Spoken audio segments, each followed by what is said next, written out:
What does it mean to be a senior creative at GoPro? Oh man. And sure, we were trying not to break dudes' necks as we put spinny mounts on their head while they're doing triple corks and stuff, right? You get this crazy perspective that's probably never been done before. And holy cow, I must have broken, probably 50 at this point. That was the whole thing with GoPro, was like, there was no shot list. It was like, okay, here's some athletes, here's a crazy location. Go nuts. All the gear like exploded on this rig. It was crazy. And I'm like, dude, I thought we were gonna go to freaking jail. I was on that dude's shit list after that. I'll tell you what, dude, that guy was not, I don't think we're friends even to this day. I don't know. Does that change the way you look at the world? I just try and think of, in that sense, like, how do I make this shot better? How do I innovate on it to make it something that's worth people's time to watch? My whole gist is stacking creativity. This was a concept that I had built. It's my first 360 camera, actually, and it failed so bad. The most insane experience coming from a small town little kid to like working with the big dogs. What's going on, everyone? Welcome back to another episode. It's a very special episode. Today we are doing the very first episode of Beyond the Cut, which is the podcast I'm doing with other creatives. Today we have old TJP, Tyler. He is on here. He used to be the former senior creative at GoPro, and he's doing some amazing stuff. So please go check his stuff out. If you guys enjoy it, follow him, send him some love, and send some love on this episode so I can do more of these. I appreciate it.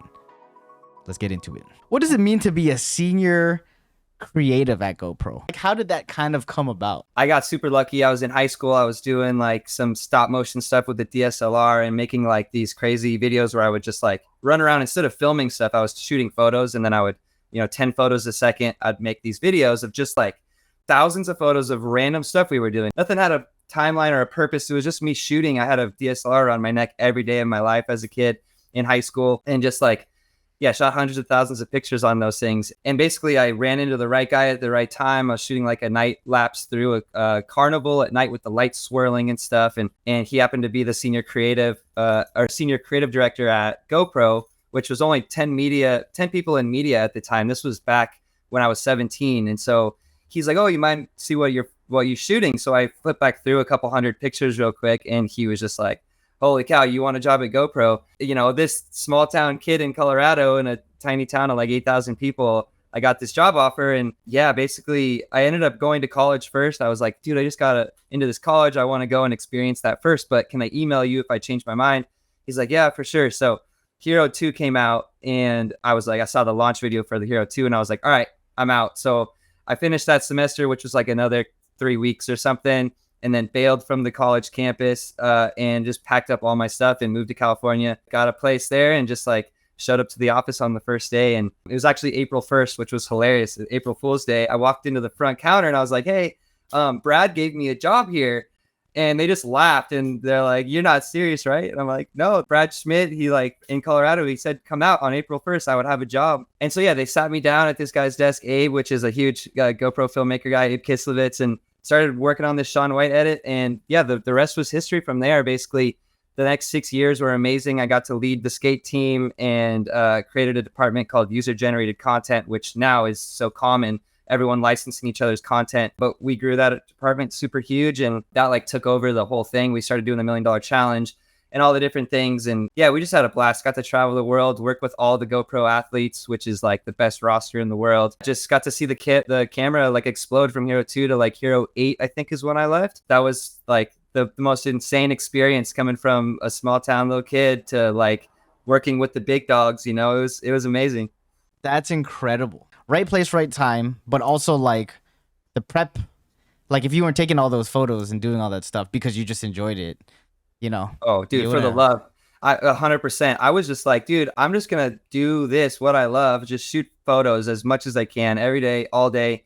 And one day it will pay off. I know it will. And it like all of a sudden, like, everyone in high school was all hyped on my content, and I was posting on Facebook and stuff. And then all of a sudden I'm like, dude, I was like, I'm dropping out of college. I got this job offer. And everyone's like, yeah, right. That's ridiculous. People like weren't believing me that I was going to just move to California and go do this. And it worked out so well. So super big blessing. And it just trajected my career super fast from there. And it's just been a blast ever since. And it was the perfect little camera to play with. Like you can stick that thing, you can whip it around, you can spin it, you can shoot it, you can, so it was the perfect thing for me because just the way my mind works. Going on all those shoots, seeing all the professionals, how does that shape like your or how you attack your videos like creatively? Does it change? Because one of my things was when you're starting out and it's your own camera, everyone is always scared to like fumble it a little bit. Even a GoPro. And it's tough. There's a lot of people who are starting out that are like that.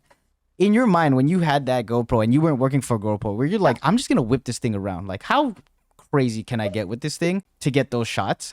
And then after working with GoPro, where you like, oh, it's free reign right now. We're trying everything at this point. Once I got the job there and I started working with them, and they're like, oh yeah, like here's the Hero 2. Let's get you kitted out. Here's the new camera. Here's whatever. I just started pushing it and pushing it. And then, I was going on these shoots where we would bring 50 to a shoot, right? Like where we can smash these cameras. That was the whole thing with GoPro, was like, there was no shot list. It was like, okay, here's some athletes. Here's a crazy location. Go nuts. Like go do whatever you possibly can. Like, and sure, we were trying not to break dudes' necks as we put spinny mounts on their head while they're doing triple corks and stuff, right? But they were doing crazy tricks, all these athletes doing, just pushing themselves with crazy mounts on. And luckily, no one ever got hurt that I remember. And then at a certain point, my buddy Adam in engineering, he hooked it up. They had a bunch of cameras, like test cameras. He gave me 24 cameras one day that I built my first GoPro array with like the 24 for bullet time. So I was using them for the bullet time, and it worked beautifully, way better than I thought it would, and had a video go pretty decently viral back then, which was like the fire breathing on the San Francisco rooftop. Yeah, and so then I had the new camera, the 3 Plus came out, and he's like, bro, I got another box of cameras sitting around. You want 30 more? And I'm like, heck yeah. So I got 30 more. So at this point, I'm like going nuts. Like on the wall back here, there's probably still like 20 or something, but they're all broken, every single one of them. It's from all the attempts doing stuff. And then that doesn't include any of the shoots we broke cameras on. They kept the cameras on shoots that we broke. Holy cow, I must have broken, probably 50 at this point, of different GoPros. But it was all for the sake of the shot and getting something unique and something that could go viral. And man, if only we were shooting behind the scenes back then, like we had no idea how powerful it was. And to see some of the rigs we were building and doing, it would have been cool to look back on for sure. I love GoPro's approach though, where it's no real shot list, because it feels so on brand. Do what you want with this thing and like go for it. Like be innovative and try new things. Absolutely. How many takes roughly now are you going for now that you're creating content? Because I know it's different. You're trying to out stuff. Are you still going for it? Oh, totally, dude. Some camera rigs are just like, sweet, first try, done. Like we can make that work, walk away. And then some rigs, like I did one where I built this tractor rig that was driving along a hose all night. It went like 80 feet throughout the night, like a curving slider. And dude, I went out 7 different nights, and I didn't pull all nighters. I was out there for hours getting it set up, getting everything dialed. And then I would walk back out the next morning, out in the middle of the woods practically. And it would have traveled like 4 feet and then it fell off the hose, or like the battery, something had there was every single time something went wrong. And I was so over it, but every single night I'd go back and try and get it. And finally on that 7th night, we got it. And I was just so happy. And the time lapse was okay. I'd like to do it with like more stars and stuff like that. But like, I was just so happy to get that rig to finally work. It also took a bunch of tries to figure out how to get the motor to spin right and mount it on there properly. And I reassembled this thing like 20 times trying to rig it right. So I'm doing things where it's like the payoff is super worth it when it works. But man, sometimes it just beats you up to try and get there. And, but it's part of the process. It's part of the fun. That's why I wanted to ask you. I watched that video of you taking a look at the sprinkler, running it, and doing it a couple times. And it was like week after week, you have to go out and check it out. But how did you even come up with the idea to strap on those cameras and just think about it? Because that's a whole other creative way of thinking, I feel like. Yeah, I kind of boil it down in my head. Like there's slow-mo, there's macro, there's time lapse, there's high speed stuff, there's motion control, there's bullet time. I just kind of map out like, okay, what are my options? There's zip lines, there's gimbals, I have, different quality on different things. We have 360 now. Like I just map out, okay, what are my options? What do I have access to? How can I combine things together and make something super unique? And so this tractor, my grandparents used to use in their yard back in the day. And I was fascinated that as the water spins in circles, it actually propels the thing forward on a gear system. And I was like, that's so smart. And for years, I just thought, man, I want to put a camera on that. Why not? But there's going to be water everywhere. And so I finally bought one on Amazon and was like, all right, let's rip this thing apart. Let's find a way to just self-propel it, and not have to use, water. And then I was like, well, it's perfect for 360. At one point, I actually put a gimbal on it with a DSLR and locked the subject of a tree and then had it drive past the tree. And it was like motion control capturing, and it worked. So I just started playing around with it. I really would like to push it further, and like I want to drive it underneath chairs and like do stuff that a slider could never do. Yeah, so that was the whole thing, is like, how can I utilize everyday objects? Like at GoPro for a long time, we would buy those little $10 egg timers that you spin and it takes 60 seconds. We put a camera on it and it would do a time lapse doing a 360. And that was kind of maybe the start of where my mind started to go crazy with the whole motion control things. Cause I do everything by myself, the 90% of it. And the more I can have something work for me instead of me doing it myself, then, I can just set it and forget it and go do something else and come back. When people start making videos, I feel like they always just see the world on a certain axis or a certain plane. It's always just like here, maybe a couple high angles, low angles.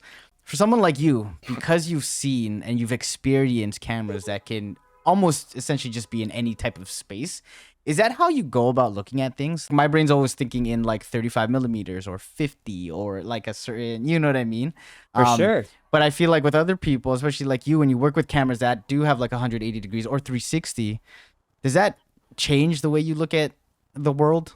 Yeah. Oh, totally, man. I mean, I think 360 cameras really is when my mind started to shift in a way where I can, with a 360, you just put the physical camera in a location that the angle would be good. And then you don't worry about the millimeter, right? You can zoom in and zoom out and all that stuff. And so I feel like that really changed the perspective on things. And I just want to utilize every single type of, possibility. Like, I love shooting on a freaking giant 500 millimeter that I have, right? Like, I love seeing the compression, like, and I want to get crazier stuff with that, where we actually plan out, like we were talking about this golf spec, and those shots where, you're like golfing and you have a plexiglass or something and people are shooting from the bottom up. It's like, well, what if we had a guy on a 3-story building and we had a plexiglass that expanded out over the edge, and then we were able to shoot a super long lens up? What would that compression look like if you're shooting up through that fiberglass or the plexiglass, and you see the ball, and it's like you get this crazy perspective that's probably never been done before. And my brain just is working in that sense, where it's like, okay, well, if that's the shot you want to get or whatever it is, how can you make that better? My whole gist is stacking creativity. My slogan's imagine, innovate, immerse. And it's exactly that. Like, I imagined that golf shot, like, sure, we want to get that plexiglass shot, but how can we make it better? How can we do it different than everyone's ever done it before?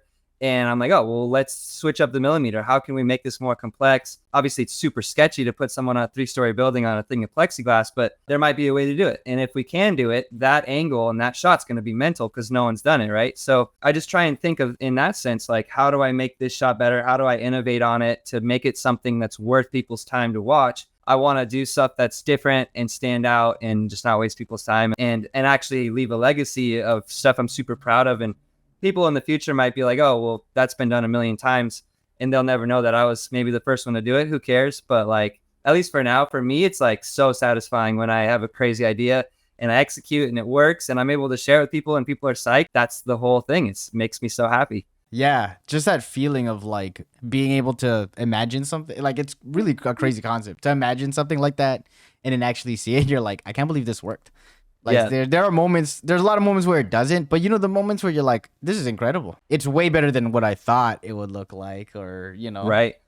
So, For sure. what was your first, oh, well, I guess you talked about it. Was your first bullet time when you were with GoPro and you stacked those 24 together? Like, where did that come from? Did you watch like The Matrix and you were like, oh, bullet time's cool. Let me see if I could do this with all these cameras. Is that how, like, what was the process? It was funny. We were paying this guy, Tim McMillan. He actually created Time Slice. He worked at GoPro for a long time. He designed this technology where you put sync modules on the back of cameras. They all connect together and they all fire at the exact same second. And, from what I understand, he was getting paid a crazy amount of money to be there since he created the whole film style or whatever you want to call it, technique. And he was basically telling him like, you can't do this without me. And I had heard that, and I was like, you could do it without sync. It's just not going to look perfect, but you could do it. And so when the homie was like, yo, I got all these cameras, I was like, oh my gosh, that's enough to make an array. Instead of just destroying them all with different shoot ideas, like let's make an array first at least. And so yeah, I just went for it, and I worked out the kinks for 8 months. It took me to get the first clean array shot. And I had the cameras in frames and then on the QRs, and there was just all this wiggle room for the cameras not to be perfectly aligned. And so I started eliminating the mounting and figuring out the mounting so that every single camera was as precise as it could be to the center point 10 feet away. My buddy also, shout out Mike Fow, he was the one that was like, this is basically how it works. He's a freaking wizard, this dude. And he kind of explained to me like what needs to happen for the array to actually work properly. And so I just took all the information I could get and started putting cameras on the thing. And, there was some really early shots that looked really bad, and we got some ones that looked good too. And since then I've gotten hired a couple times. Ford hired me to visual effect direct one of their commercials in Barcelona, and then I was able to do it for Virgin Voyages on the cruise ship. We brought a rig. Yeah, it's been super cool because that technique is so state of the art. Even still, it's so cool to see what people do with DSLRs now and all the different styles of it. But it was just another thing where I was like, I can do that. I got the cameras now. Like, I'm gonna send it. So I just started dedicating my time to figuring it out, and yeah, it's just a beautiful thing, man. It's so fun to push ourselves like that, and see. Yeah, dude. It came from a challenge too. Like, you can't do this without me. It's like, watch, like, watch me. You know what I mean? I was on that dude's shit list after that. I'll tell you what, dude, that guy was not, I don't think we're friends even to this day. I don't know, but he didn't look at me the same after that dude. Cause yeah, I was like, man, come on. People can do this on their own. Like, why would you say that? You know what I mean? That's totally hilarious. We get him on the pod, right? Yeah, our surprise guest today, Tim McMillan. Let's talk about this, boys. Oh. No, that's crazy. No, but real quick to touch on that, it's crazy. When he developed it in the 70s, he actually had a giant circular ring, and it was like 6 feet tall, maybe 7 feet tall. And it was just a strip of film, and he put pinhole lenses all the way around it. So he would roll the strip out in a dark room, and then with one single flash, it would expose every single thing, right? And so he'd like throw a dog through the middle. There's cool footage online of it, and the dog would be frozen or the confetti or whatever, and the shot would be like you flying around this orbit, up and around people and underneath people, as it, with all the film. And it was like, dude, that's so genius. It's so sick. I still to this day would think it'd be a cool shot. I'm actually working on a pitch right now with DJI where I'm gonna hopefully do a shot similar to that, but a time lapse instead of a time slice. And wow, okay. And do it around my desk. I want to pull my desk out a little bit and have someone weld or whatever I need to do to manufacture a giant ring like that. That's probably like up to my ceiling, ideally like 8 feet, and it'll go behind my desk and then like underneath my chair and then back up around me, and the camera will drive along that track and it will time lapse me as it goes up and around, like upside down underneath the chair, coming back up. It's gonna be nuts. Dang! Shout out to Tim for innovating. Yeah, for real. Way back when, dude. That's 50 years ago already. He made that rig. It's crazy. You talked about pitching ideas, or I guess pitching ideas to DJI. Is that how you go about some of the things that you want to do? You're like, you know what? Let me see if they'd be down. Let me put a. And is your pitch or proposal or treatment crazy? Is there a process for that? No, honestly. A lot of people, I feel like they trust me. I'm able to explain it in a way like I got doodles here like on sticky notes, and it's like, this is the concept. This might explain it a little bit better. But yeah, like it just depends. Certain clients are just like, I reach out to people or they reach out to me, and I just try and explain to them, my ideas. Like Insta360s put me on shoots the past like 4 years. A lot of their shoots are just like me showing up. I do my DP role. I get as best of shots as I can for them. And I just follow their shot list. They just have a strict shot list. So kind of just not lock those in. But then, certain times they're like, cool, let's do like a 4 video contract or an 8 video contract. And, let's get you doing what you want to do with your concepts and your crazy ideas. And then, I'll go push their camera to the limit and try and make some super unique stuff. So I'm able to actually, instead of just going and doing these things for fun, because I love it, they're actually paying me to do it. So it's a win-win. Same with DJI. I'm just like, I'm talking to them right now and hope, fingers crossed, they go in on this 4-video deal. But being able to execute some of these ideas and do it with their camera, and I've been playing with it. It's amazing, actually. The Action 4, it's filming vertical right over here. But like, it's cool, man. Everyone makes such incredible products nowadays that you could take any of these and make amazing stuff with it. Like, it doesn't have to be for one person or one brand. And I think that there's a strong point in every single piece of gear, whether it's the lens that has a low aperture or a camera that shoots, 4K or 240 or whatever it might be. Like, maximizing the gear you do have and putting it through those paces and making the stuff like a minimum focus distance might look super good on one thing but not good on another. So like,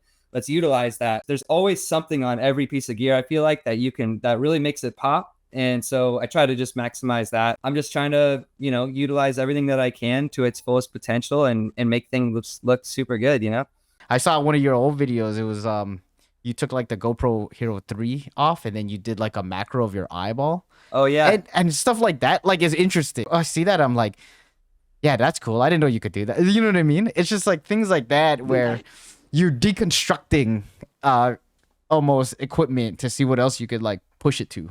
Totally. Yeah, that was a huge hack back in the day and so fun. Yeah, you'd break the GoPro lens and you'd actually unthread it out of the body and it would become close focus. And so we love doing that stuff. Like, you could get crazy shots. The camera's already so small, and then be able to put it in a position where things are macro like that at such a wide fisheye is super unique. You can't even do that with the DSLR. Like, no camera, certain macro lenses do that now, but like back then, dude, that was pretty cool. So I was definitely trying to push that little hack, and I actually, real quick, I'm gonna grab this thing. Yeah. This was a concept that I had built, but it's my first 360 camera, actually. It's the 6 cameras, right? I literally carved out a block of wood and I shoved this file in there as a handle.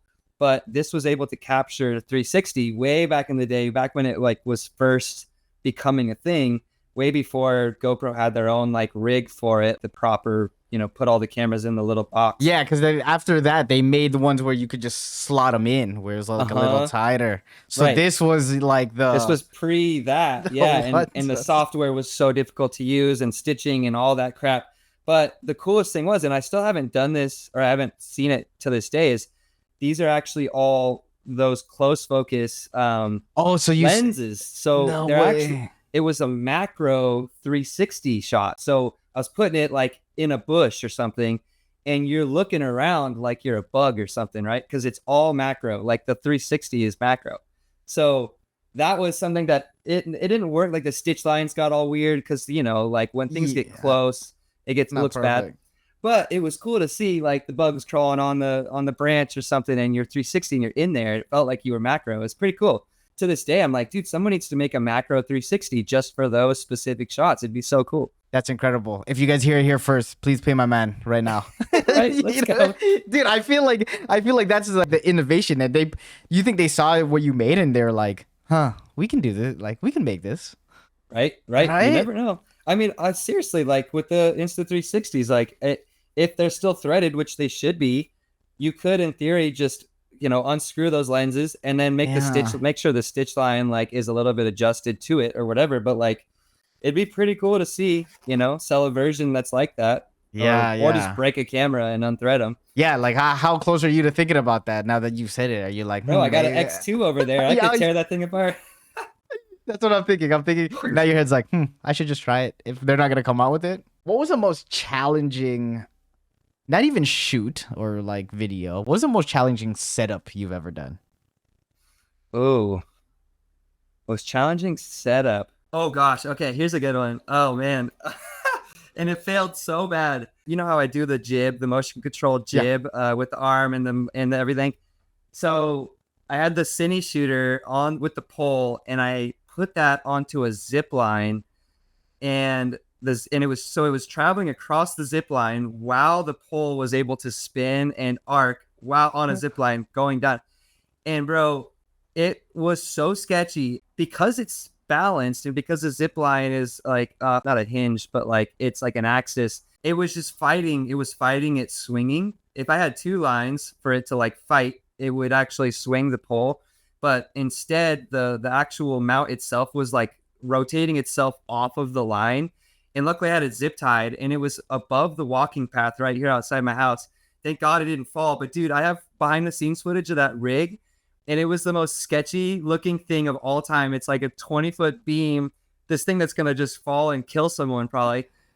And the shots, it's, you know, I had 3 cameras recording on it or whatever, and like it's just hilarious. I should honestly put it up on Shitty Rigs or something just for them to post it, because it was terrifying. But that was probably one of the funniest ones. And then I recently did a job for Dolby, and it's a super crazy rig, and I'm gonna hopefully use it again soon. But it's a rig that travels down the train tracks, and the jib sits on top of that. So the thought was it was gonna go about 100 and or no, I think it was like 250 feet through the night. It would travel down the train tracks while the jib was able to move and pan as you pass trees and bushes and stuff. And then on the end of that was a RS3 gimbal with the DSLR with the Sony on it. And so you're able to, like, it's 6-axis at that point. You're able to drive down the train tracks while jibbing, while panning, all this stuff through the night while shooting long exposures. Bro, it was so crazy. We set it loose that night, and the next morning, we go out at like 5 a.m. to get the rig off the tracks, because there's only 2 trains that come in the day. It's like 11 and 3 or something. We went out at 5 to go grab it, and there was a maintenance car that was traveling the train tracks. And in the dark of the night at 4 a.m. or whenever they came through, they came around the corner. I didn't see it and freaking smashed it. And all the gear like exploded on this rig. It was crazy. I walked up that morning with the crew. They're filming behind the scenes and stuff, and all my gear is just like thrown off the tracks on the side of the road, bro. It was freaking devastating. And I have all this footage of me with my heart just sank, right? And like, luckily the pole, the FOV snapped in half, which takes, like, it's carbon fiber. That Yeah. thing, I don't know how it must have hit so hard. And so we're like, crap, we got to get all this stuff out of here. So then the lady came back through. She was going back across the tracks to go back to the Silverton or Durango or whatever. And she stops and she's like, I'm so sorry. Like, I tried to stop and I hit it, and I'm so sorry. I had moved everything out of the way. And she was the Oh, sweetest girl, yeah. dude. She was so sweet. She was just so sad for us that it got smashed. And I'm like, dude, I thought we were gonna go to freaking jail. Like, I didn't know what was gonna happen. But dude, that was one of the craziest rigs, and it got completely smoked. And so next time we're gonna do it on a an abandoned track. I just got to take a weed whacker out and like clean it up or something before we run it. Yeah. But in theory, that shot's going to be so nuts. That night, it only made it certain distance, and then it got caught on like a giant bolt that was sticking out that we didn't see. Oh, so it And was so, just stuck. It was like static for a little bit. yeah, it just got stuck. And then the jib still moved the rest of the night, and we got a nice shot that's actually in the video. Sadly, you can't see the foreground. It was too dark. So my settings on the camera weren't that great. But the Milky Way looks nuts and stuff. But anyway, that was probably one of the craziest rigs for sure. Dude, that's crazy. My heart dropped too. There's there's like so much going through your head at that moment. You know what I mean? Yeah. But yeah, it's totally. like, what am I gonna do? Right? Yeah. I mean, we called them. I was like, hey, can we shoot on the tracks? Like, we want to get some photos on the tracks. Like, and they're like, yeah, as long as you're not like on the tracks during those scheduled train times, you're good. And they just never mentioned the maintenance car. So it's all good, man. So that was a crazy one. Dang. Favorite piece of gear for you right now? Oh, dang, that's a hard one, dude. Honestly, the Ember, probably the S5K. Like, I do love a good 360 camera. Like, the X4 is amazing camera, but that Ember, man, like, I always try and balance my content with like, okay, I've been doing too much slow-mo. Let's go do some lapses or do some macro or do whatever, something different, use some more gear. And the Ember is just so easy to grab and go get great stuff. Like, if there's sunshine and there's the earth in that camera, like, you're gonna get dope stuff. So you just go and shoot, and you end up getting amazing things. So I would say the Ember S5K. It's expensive, but bro, I don't know, the opportunities that I've gotten through it and stuff, like, and just the content in general is just so fun. You still feel like a kid when you're like taking it out. You're like, man, what am I gonna shoot today? Like, what's the world gonna look like right now? Oh, totally. Oh, man. No, this is not an ad break or a sponsor break, but I just wanted to tell you guys, please, if you guys are enjoying this, like and subscribe. Make sure you guys go check out Tyler's stuff. His stuff is amazing. Show him some love. I do appreciate it. And share this with anyone you think would enjoy it. let's get back into it. I have a couple videos that maybe we could just like go through. Yeah, for sure. And just kind of talk about. In my head, I was like, okay, is it on a pole? Is someone outside? Okay, doing one of these, but I'm like, okay, is that the second store? Like, it's crazy. Is it rigged on a thing? Like, just walk me through this. Were you sitting there like, let me just run this through the window and let's see what happens? Yeah, dude. So for forever, I just love the motion control stuff. I love the hyperlapses, the time lapses, and I was just like, dude, how cool would it be if I'm just like working in here and all of a sudden like the time lapse just is like moving through the room, but it just like keeps going and then it just like goes outside and leaves and it's like, out filming the cars or whatever it is. And so yeah, I just like I rigged up somehow there was a perfect line from my door. I used the hinge on the door. I wrapped it with the string and I shot it out the window and somehow there was like a sign over there that I linked the other part of the rope to. And the sign has like 5 bolts holding that entire sign up. And I was like, crap, this is the only thing to link it to that's perfectly centered with the window. And so I ratcheted it down and got it super tight and was like, all right, the sign's not getting ripped out yet. And then just built like a motorized rig that I put the 360 camera on and it worked. And I just sent it and it flew out the window and kept going. And then I made sure like I went outside and made sure it didn't like fall on someone's car or something. But yeah, it worked pretty perfectly. It was the first try. That was the first try? Yeah. I got the rig to start moving and I was like, all right, cool. It's on the line. It should just keep going in theory until it was actually funny. I was like, wait, how am I going to reach the thing way up in the air to pull it off? Because it was out way over above all the cars in the parking lot.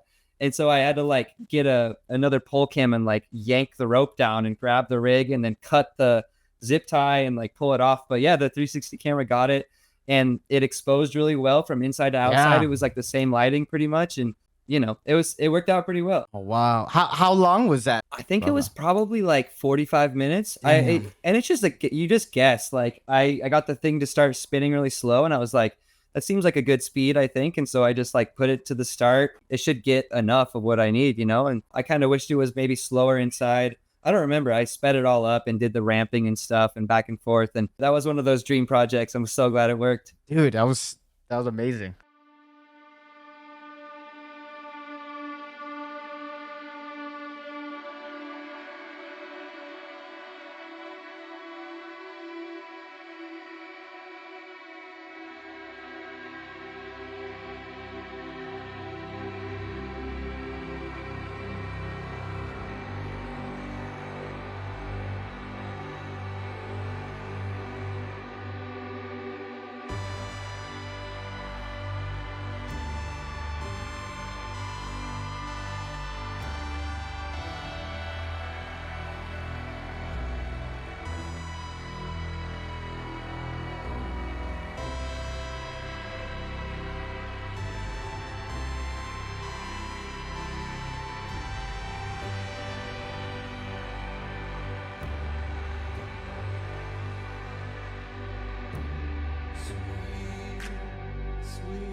Some of these shots incredible. Thank you, Oh, bro. dude. That camera is incredible, bro. Dude, I know. And that's the thing I want to talk about. How much do you actually think? Is it actually the camera or is it also you? Like the compositions they're amazing. Like some of the things that you see, you're looking at around at different things. I see this in the comments a lot where it's like, if you have a camera this nice, you're gonna get good stuff. Like it's inevitable, right? But yeah, I mean, there's also the know-how. Like I do a lot of those shots. I tried my best to keep the camera moving. I love moving cameras. I never shoot static really. But like with the slow-mo stuff, like anyone could aim that camera and get amazing slow-mo shots as long as it's exposed properly and whatever and the right lenses. My whole thing with that video, a lot of it, I was trying to be moving with the camera. So I'm like skateboarding with it while pulling focus. That last skate clip took us like 20 tries of like perfect crooked grinds on the whole rail. And just at some point, because I was shooting on 150 millimeter macro and swinging around the end of the rail, and I was trying to get the end so you see the like parallax as it goes straight to side. And luckily my homie's great at skating. I nailed the focus that one time, and we're both flying at this rail, right? So it's like I nailed the focus, and the second he landed, I was just like, my mind was so blown that it just worked so perfectly. And like all those tries like added up to that, because every other try was like, it just didn't look good. It wasn't in focus. It wasn't framed right, whatever. Some of those shots, yes, are very simple. I'm just aiming, getting nice clips. A lot of them actually are happy accidents. Like there was that horse hoof like pushing off the ground super close up. That was totally an accident. I was just shooting the horse as it ran. And as I pinned down at his feet, like it just happened to get that one hoof scooping, right? So it's like you'll get those with that camera too, where like you didn't even realize you were getting that moment, but you got it. And like the eyeball of the pelican, I was just like, oh, I'll shoot this pelican. Sure, it doesn't need the slow motion, but whatever. But when I watched the footage back, you see the eye like fold over, and I'm like, oh my gosh, I had no idea that was even happening. So because that's crazy. I would have done the same thing where it's like I would have just been shooting, and then at that speed you don't see it, but when you slow it down, it's like, dude, whoa. You probably see so many different things that you're like, whoa, that's like crazy. absolutely. And it's the beautiful stuff too. Like you'll see a rattlesnake we got to shoot and rattling its tail, and you can see the dirt falling off the rattle. Like, and I'm just like, oh my gosh, this is so nuts. Like, and so stuff like that, right? You get to sit in a moment in time that you would never be able to really sit and enjoy or even realize what's happening in that split second moment.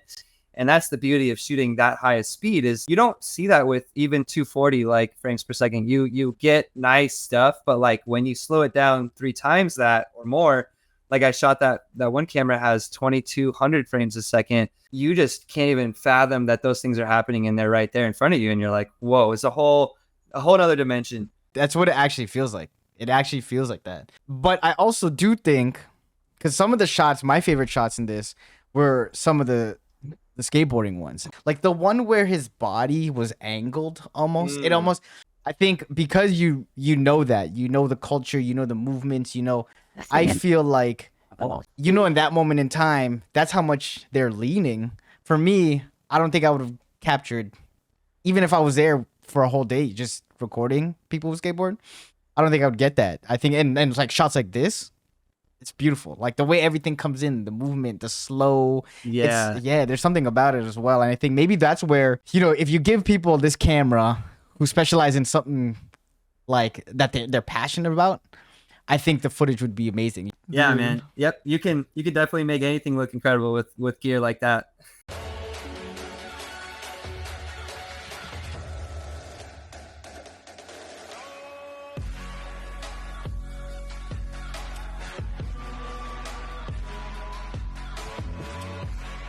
Bro, I could barely take any credit for this. I flew the drone with the 360 camera on it for Ari, but this was fully Ari's concept. They did so much work on this to make it like the actual like beach and stuff was behind him. They masked it all out. If you look close enough, the rock is like masked, but so it looks like he's in the middle of the ocean.